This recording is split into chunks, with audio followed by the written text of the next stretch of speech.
여러분 안녕하십니까? 뉴스투데이 강원입니다. 12.3 내란 사태부터 지난 주말 탄핵안 가결까지 숨가쁜 정국이 이어졌습니다. 비상계엄 발표에 놀랐던 강원도민들은 함께 분노하며 민주주의를 지켜냈습니다. 12일간의 우리 도민들의 발자취를 김도균 기자가 전해드립니다. 2024년 12월 3일 밤 10시 23분, 윤석열 대통령이 비상계엄을 선포했습니다. 45년 만에 내려진 계엄령이었습니다. 파렴치한 종북 반국가 세력들을 일거에 척결하고 자유헌정 질서를 지키기 위해 비상계엄을 선포합니다. 국회로 무장한 계엄군이 진입했고 시민들은 맨몸으로 막아섰습니다. 자정을 넘긴 0시 48분, 경찰에 막힌 출입문을 피해 담장을 넘어 국회로 들어간 의원들이 비상계엄 해제 요구안을 가결시켰습니다. 느닷없는 비상계엄에 밤잠을 설친 시민들은 이튿날 촛불을 들고 거리로 쏟아져 나왔습니다. 영하권의 추위, 춘천에서도 촛불을 든 시민들이 하나둘 모이기 시작했습니다. 우리 아이들 그리고 대한민국 미래를 위해서 즉각 1분 1초라도 빨리 퇴진시키기 위해서 작은 힘이나마 보태고자 이 자리에 나오게 됐습니다. 하지만 첫 번째 탄핵안은 국민의힘 국회의원들의 표결 불참으로 좌절됐습니다. 국민의힘과 소속 강원 국회의원 6명을 향한 도민들의 분노가 터져나왔습니다. 국민의힘 강원도당 사무실 앞에는 성난 시민들이 몰려와 정당 해체를 촉구했고, 한기호 의원을 비롯한 국민의힘 국회의원 사무실 앞에서는 탄핵안 표결에 참여하라는 규탄 집회가 잇따라 열렸습니다. 묵묵부답인 국민의힘 의원들과 달리 목소리를 낸 건 대학생들이었습니다. 강원대를 시작으로 춘천교대와 한림대 학생들은 시국선언 물결에 동참했습니다. 아이들에게 부끄럽지 않은 미래를 그려내자, 그려내자, 그려내자, 그려내자. 2차 탄핵안 표결 하루 전 춘천 중림동 성당에서는 8년 만에 시국미사가 열려 민주주의 회복을 간절히 기도했습니다. 그리고 다음 날 2차 탄핵안 가결의 순간 춘천 거주 사거리에 모인 시민들은 자리에서 일어나 환호했고, 국민이 이겼습니다! 기쁨과 안도의 눈물을 흘렸습니다. 너무 행복합니다. 민주주의가 정당하게 이루어질 것 같아서 기분이 행복합니다. 12일간 한마음으로 달렸던 강원도민들. 이제 헌법재판소의 탄핵 심판과 내란 사태 진상조사 결과를 기다리며 나라가 다시 회복되길 기대하고 있습니다. 헌법재판소에서 최대한 공정정대한 판결이 이루어져가지고 좋은 판례가 남겨지고 그 판례를 기반으로 우리나라 민주주의가 좀 더 성숙할 수 있는 계기가 되었으면 좋겠습니다. MBC 뉴스 김도균입니다. 한동훈 국민의힘 대표가 사퇴하면서 보수 표심이 짙었던 강원 정치권은 한치 앞도 내다볼 수 없는 혼란에 빠졌습니다. 8년 전 박근혜 대통령 탄핵 이후 민주당 바람이 불었는데 이번에는 어떻게 변할지 예측하기 힘든 상황입니다. 백승호 기자가 보도합니다. 국민의힘 한동훈 당대표가 대표직을 내려놨습니다. 내란 사태 14일 만입니다. 윤 대통령 탄핵안이 국회에서 가결된 뒤 국민의힘 최고위원들이 이탈하면서 더 이상 당대표 업무 수행이 불가능해졌기 때문입니다. 이번 비상계엄 사태로 고통받으시는 모든 국민들께 진심으로 죄송합니다. 강원 정치권도 파장이 일고 있습니다. 대표적인 친한동훈계로 꼽히는 원주갑 지역구 박정화 의원은 당대표 비서실장직에서 물러났습니다. 한동훈 대표의 러닝메이트였던 춘천 출신 진종호 의원도 최고위원회에서 사임했습니다. 반면 친윤계인 권성동과 이철규, 유상범 의원의 역할로는 커졌습니다. 특히 국민의힘 원내대표로 선출된 권 의원은 당대표 권한대행에 올라 모든 실권을 행사하게 됐습니다. 지역 정치인들은 상황을 예의주시하고 있습니다. 앞으로 상황 변화에 따라 정치적 셈법이 복잡해지기 때문입니다. 실제로 2016년 박근혜 대통령 탄핵 이후 첫 지방선거에서 강원도지사직과 11개의 시장 군수 자리를 더불어민주당이 차지했습니다. 승률 63%로 보수색이 강한 강원도에서 대이변이었습니다. 국민의힘 소속 한 도의원은 내년 상반기 안에 대권이 결정될 경우 지방선거까지 단 1년만 남게 된다며 애같하고 갑갑하다고 말했습니다.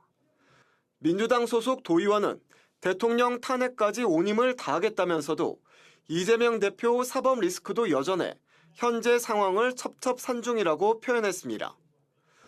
헌법재판소에서 대통령 탄핵안이 인용되면 대통령 파면 이후 60일 안에 대선을 치러야 합니다.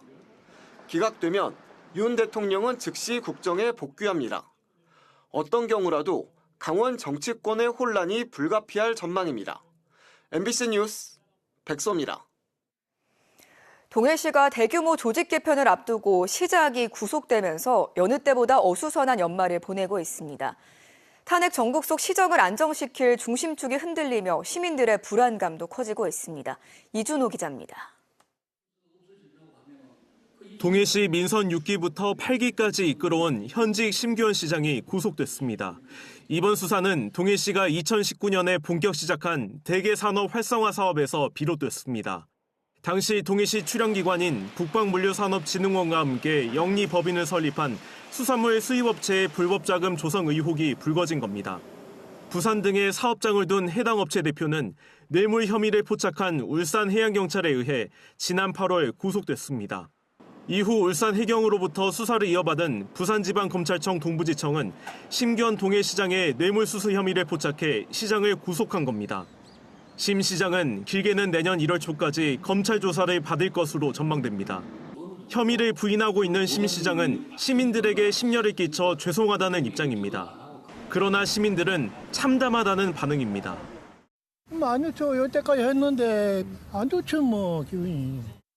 심 시장을 포함해 투표로 뽑힌 역대 시장 4명이 모두 뇌물 또는 금품 제공 사건을 휘말리며 부끄럽다고 말하는 시민도 적지 않습니다. 시장이 제대로 잘 해야 하는데 뭔가가 잘못돼가지고 구속이 됐지 않던 시민 자체가 좀 창피스러운 일이 아닐까? 시청 공무원들도 충격을 받기는 마찬가지입니다. 이곳 시청과 산하기관 등을 포함해 모두 700명 안팎인 동해시의 공직사회도 술렁이고 있습니다. 당장 다음 달부터 조직체계를 기존 3국에서 4국 체제로 바꾸는 시청은 인사가 나기 전에 시장이 구속됐습니다. 당분간 시장 직무대리를 맡을 부시장은 행정 공백이 느껴지지 않도록 최선을 다하겠다는 입장입니다. 확대 개편안, 조직 개편도 정기 인사와 맞물려서 잘 진행되도록 하겠습니다. 한편 양양군수는 뇌물수수와 성추행 의혹이 불거져 경찰 조사가 진행되는 등 올해 강원 동해안 지자체장의 각종 비위 사건이 잇따르고 있습니다. MBC 뉴스 이준호입니다. 원주시는 지난 8월부터 12명의 대규모 특별보좌관을 선임해 운영하고 있습니다.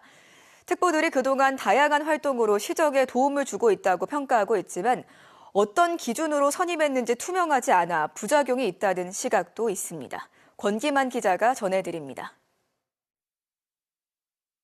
원주시정을 비판하는 기사를 쓴 기자를 두고 이 기자분은 원주시 시의원님과 관련된 분이신 건가?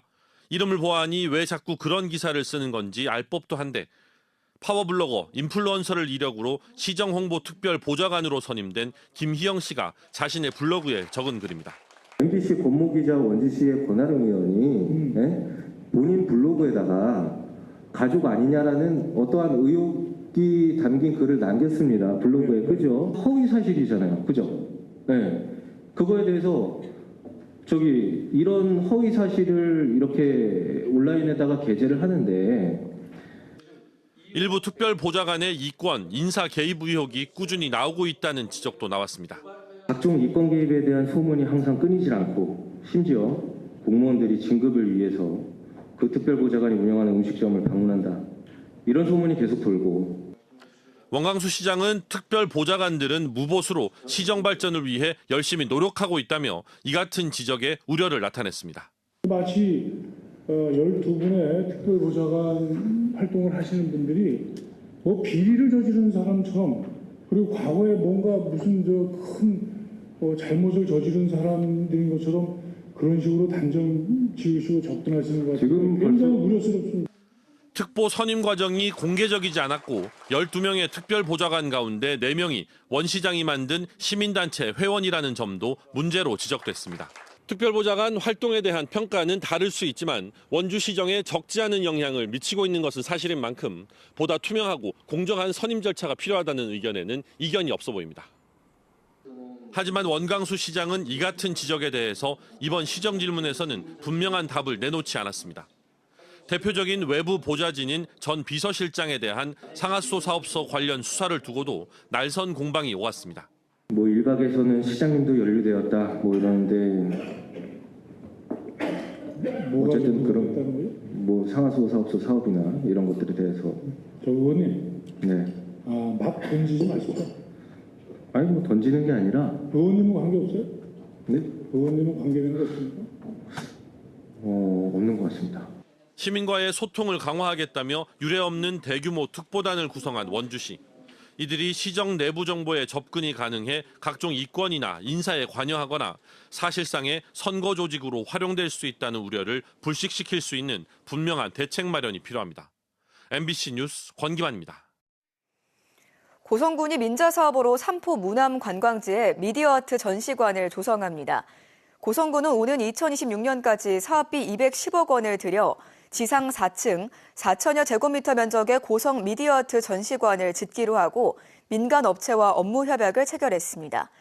고성 미디어아트 전시관은 고성군에서 제공한 부지에 민간 업체가 건축과 콘텐츠 제작, 전시관을 운영하며 기부 체납 후 일정 기간 무상 사용하는 방식입니다. 영월군의 올해 고향사랑 기부금 누적 액수가 지난 8월 1억 원을 넘어선 이후 4개월 만에 2억 원을 돌파했습니다. 영월군은 연말을 앞두고 세액공제를 받을 수 있는 직장인들을 중심으로 집중 홍보를 벌였고 답례품 이벤트 등이 성과를 거둔 것으로 보고 있습니다. 영월군은 작년에는 2억 7천여만 원의 고향사랑 기부금을 모았고 장애인 건강검진 지원, 여성 1인 점포 비상벨 설치 등 4개 사업을 완료했습니다.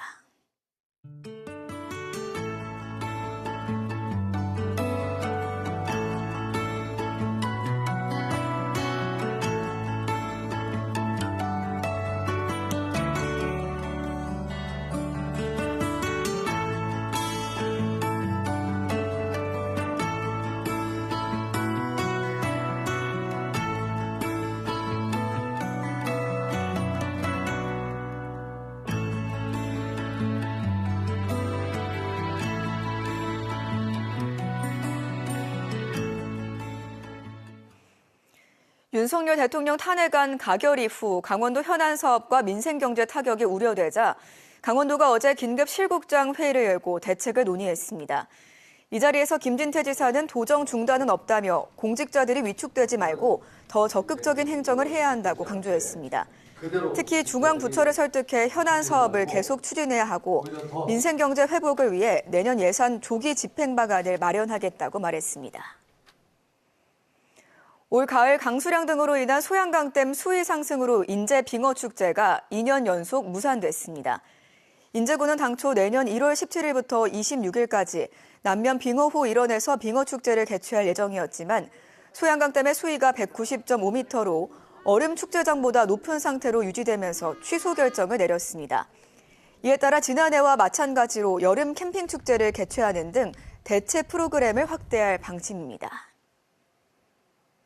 오랜 기간 방치돼온 횡성군 우천면의 두곡 버들 습지가 환경부의 도시 생태축 복원 사업에 선정됐습니다. 횡성군은 오는 2027년까지 기존 지형을 유지하면서 습지 환경에 맞는 선태식물과 양서류 서식 환경, 생태 통로를 조성해 생태계의 자연 순환 기능을 확보할 계획입니다. 이를 위해 국비 17억 원 등 모두 25억 원의 사업비를 확보했으며 이끼 관찰 데크와 습생식물 자생 공간, 버드나무 숲 조성과 체험학습장 조성을 추진합니다. 포항 삼척 고속철도 개통을 앞두고 강원관광재단과 경상북도 문화관광공사가 관광 활성화 업무 협약을 맺었습니다. 어제 삼척 이사부 독도기념관에서 열린 업무 협약식에서 두 기관은 고속철도 개통에 따른 연계 관광 콘텐츠 개발과 내외국인 대상 상품 개발, 탄소 중립을 위한 공정여행 상품 개발 등에 함께 노력하기로 했습니다. 또 이번 협약을 계기로 다양한 사업을 추진하기로 약속했습니다. 이상으로 강원 뉴스 마칩니다. 고맙습니다.